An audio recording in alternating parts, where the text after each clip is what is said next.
Ya, dan kita lihat jadi juga begitu banyak penghargaan, ada Betul. Toronto Film Festival, dan ternyata film ini punya ini ya, apa ya, kita bisa jalan-jalan ke pedesaan di Korea Utara ya. Betul.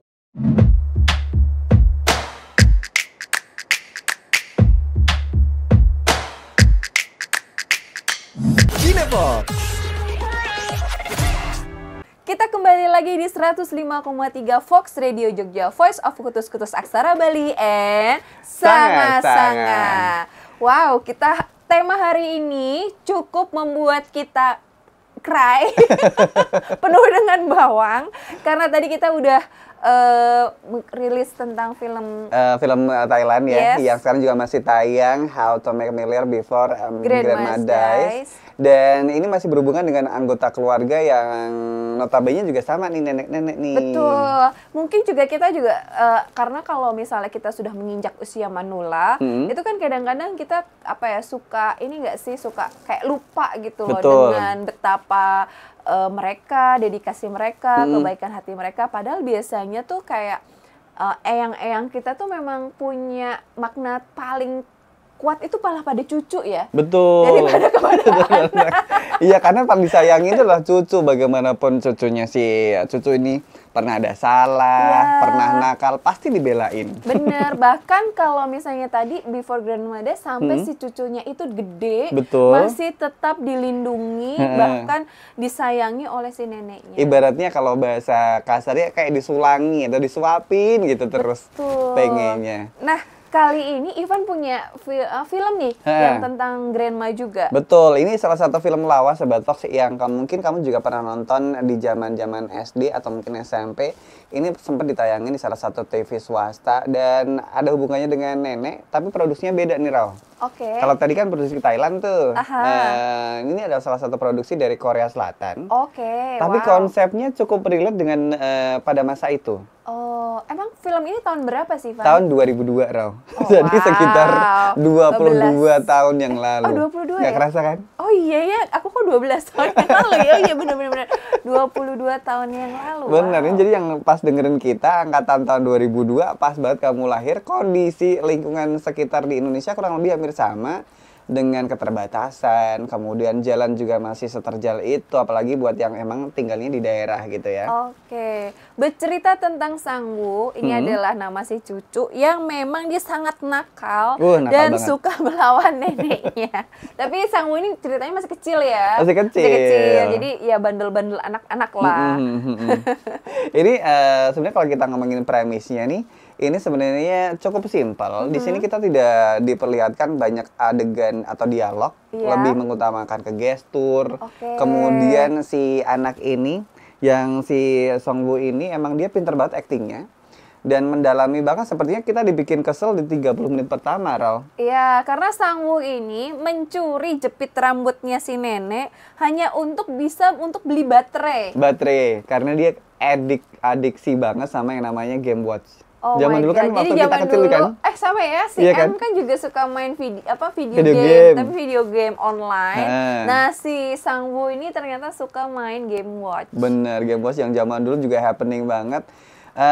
Komunikasi dua arah tidak ada di sini, lebih ke komunikasi satu arah karena ada satu keterbatasan dari neneknya ini. Beliau tidak bisa berbicara.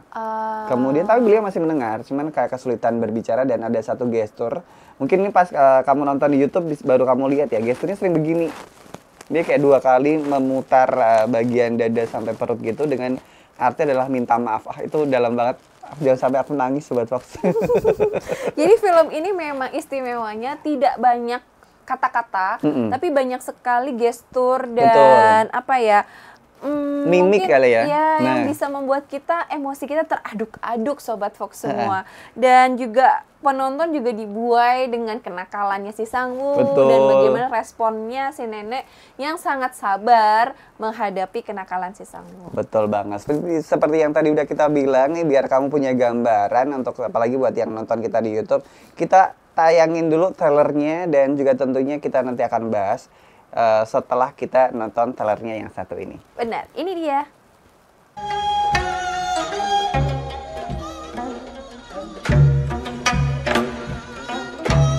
He's a 7-year-old kid from the city, stuck in a country village where they do things the old-fashioned way.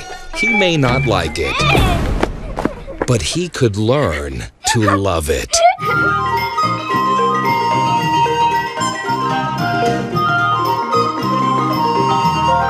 Paramount Classics invites you to discover the joy and wonder of this gem of a film about a woman who never spoke, the grandson she never knew, and the magic they would always share. In the one little movie that's captured millions of hearts.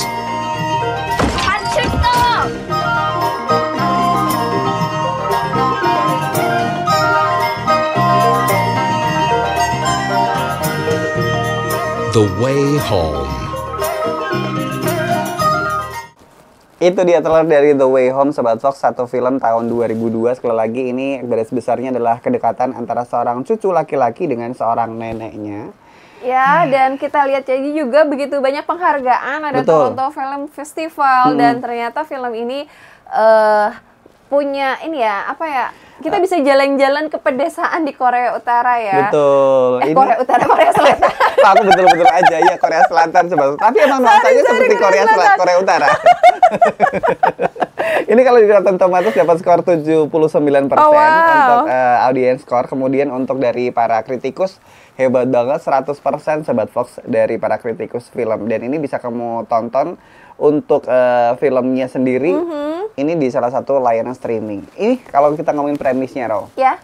Ini biar Sobat Fox juga semakin penasaran. Ini awalnya adalah ketika kita dewasa, kita kan kadang sibuk dengan kondisi dan pekerjaan kita, tanggung jawab kita di tempat lain. Sampai akhirnya kita melupakan yang namanya orang tua.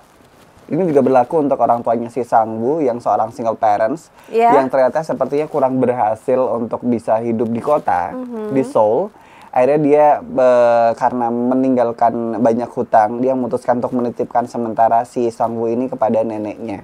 Oke. Jalan cukup terjal menuju ke rumah gitu, dari yang Seoul itu sepertinya sangat megah, mewah. Kita dibikin juga apa ya namanya ya? Flashback juga pada masa-masa zaman dulu yang tidak ada aspal sama sekali, kendaraan pun masih minimal gitu kan. Jalannya masih berbatu ya, digambarkan ya, dan kayaknya juga belum ada internet. Betul. Jadi si Sang-woo ini diperankan oleh Yoo Seung-ho, dan ini luar biasa banget, dia menggambarkan sebagai anak kecil kota metropolitan. Betul. Tadi kita lihat dia bawa sepatu rodanya untuk dimainin di rumah panggung neneknya. Rumah panggung yang cukup sederhana, dan itu kalau misalnya Sobat Fox lihat rumahnya itu di ujung desa yang dia kayak jauh banget sama tetangga-tetangga yang lain, harus naik gunung lagi. Wow. Dan akhirnya dia menjadi nakal karena sebenarnya dia nggak suka, karena dia suka dengan kehidupan di kota. Betul. Karena dia tinggal di desa terpencil jauh, dan dia dipotong rambutnya sama neneknya. Padahal sebetulnya alasan neneknya supaya dia terlihat lebih rapi. Betul. Ini kalau misalkan kita lihat sebenarnya kalau di bahasa zaman sekarang istilahnya shock culture Sobat Fox. Oh iya, dan ceritanya di rumah neneknya itu nggak ada listrik dan nggak ada toilet. Nggak ada toilet, makanya setiap kali ke toilet harus minta tolong si neneknya untuk nungguin di luar. Karena ada jarak itu loh dari rumah utama ke toilet, Bro. Iya kan, kalau kamu lihat kemarin juga sepertinya si Sang-woo ini harus belajar banyak hal, dan dari sini film ini kita bisa paham bahwa Sang-woo mendapatkan banyak didikan dalam segi attitude malah dari neneknya yang bahkan mohon maaf sebelumnya tidak bisa berbicara. Iya, dan sepertinya yang paling sedih ketika Sang-woo kembali ya. Iya bener, itu tuh bener-bener air mata kita dikuras. Jadi kita siap-siap aja dari yang kita gemes banget sama si Sang-woo tuh sampai akhirnya dia berpisah dengan neneknya, dan pasti itu adegan yang paling membuat kita langsung berbawang-bawangan. Durasinya nggak panjang, cuman 1,5 jam. Jadi kalau misalkan mau punya waktu boleh banget nonton, dan nanti kita bakal balik lagi, Rao ya. Bener, karena Rao dan Ivan punya satu film lagi yang bertemakan tentang kakek dan nenek dan juga keluarga. Seperti apa? Kita tunggu setelah yang satu ini. Dan dari segi sinematografi, jadi ada bocoran sedikit nih dari Rao kalau memang pengambilan gambarnya itu sengaja seperti film dokumenter, Van. Jadi itu ala-ala dokumenter itu disebut sebagai collider interviews. cara pendekatan pengambilan gambarnya.